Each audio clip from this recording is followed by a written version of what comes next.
Hello everyone, Daniel here from the Next Issue Podcast. On today's video, I'll be doing a review for Return of Superman 30th Anniversary Special number 1. This is a book that DC is doing to celebrate this anniversary. They did one for the death of Superman a few months ago.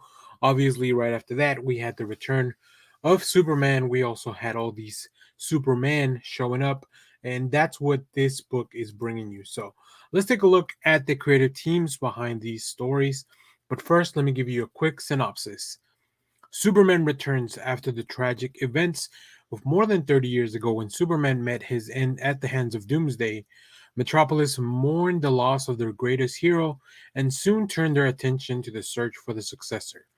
Four Supermen rose to the challenge: Superboy, Steel, Eradicator, and Cyborg Superman. Each of them with their own strengths and weaknesses, they fought in honor to the original of Man of Steel. Little did they know his return was just around the corner.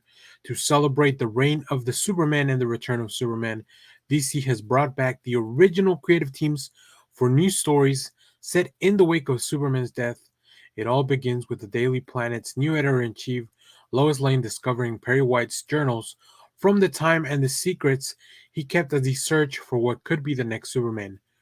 What could this discovery mean for our present? Find out in a special that's sure to be a classic in the future. So, I really like the idea that this takes place in current continuity with Lois Lane looking back at that stuff from the past. Now, I don't have preview art for everything, but we can definitely at least check out all the creative teams. So, here we go. We have the Legacy story, which is the one we'll look at some preview art for, by Dan Jurgens, with art by Travis Moore, colors by Adrian Lucas, Rob Lay on letters. We also have Speed by Louise Simonson, with art and with pencils and inks by John Bogdanove, Glenn Whitmore on colors, letters by Richard Starkings. Next we have He Had Me Thinking He Was Superman by Jerry Ordway, with colors by Glenn Whitmore. So Jerry Ordway doing both the script and the art, and letters by Richard Starkings. Looks like Starkings is doing the letters for all the stories, so I won't keep mentioning his name.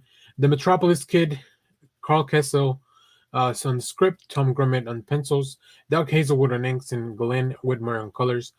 And lastly, we have Betrayal, with a script and breakdowns by Dan Jurgens, Brett Breeding on finishes, Elizabeth Breitweiser on colors, letters by Richard Starking.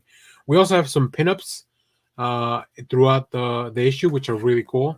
So yeah, I really like when they do anniversary stuff like this. I really like that the idea of bringing back the creative teams from the time then.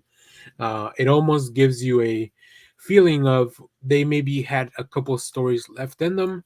So it's really cool. So let's take a look at some of the preview art. As I mentioned, this is all from the main Legacy story, which is the um, kind of the device that they use to kind of go through all these. Right, this isn't something that we're seeing in the past, but I really like the allusions to the old fonts with the Legacy title there, and just kind of going back to recapturing that aesthetic from the mid 90s. And just seeing the Superman, this was a really fun and weird, convoluted time in comics. So I think it's really fun to just kind of go back and experience some of those stories. Of course, DC has a bunch of covers, but I really enjoyed this book overall. I think the Superboy story is kind of my favorite, just because Superboy was my favorite thing to come out of the return of the Superman, the reign of the Superman. But my main thing is I want to know where we go from here. Right, we have these stories, we've re-brought some of these characters up. Also, trying to check in how that fits into the current storylines that are going on. So I think this is going to be interesting. Superboy is the one that's most in the mainstream at the moment. Steel also has a series that's going on, but we haven't seen Cyborg Superman or the Eradicator in their current form in a little while. Although I guess Cyborg Superman a little bit more recently.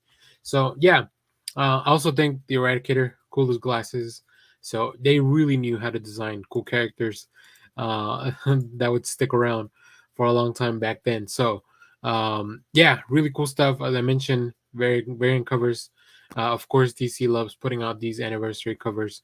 So If you picked this up, let me know what you thought about it down in the comments. As always, thank you for watching, everyone. Remember to share, like, subscribe, hit the bell so you know when we go live. That is most Saturdays, 10 a.m. Central Standard Time. Stay tuned. We have more comic reviews, trailer reactions, TV recaps, all that fun stuff in the channel. Thanks for watching, everyone. Bye-bye.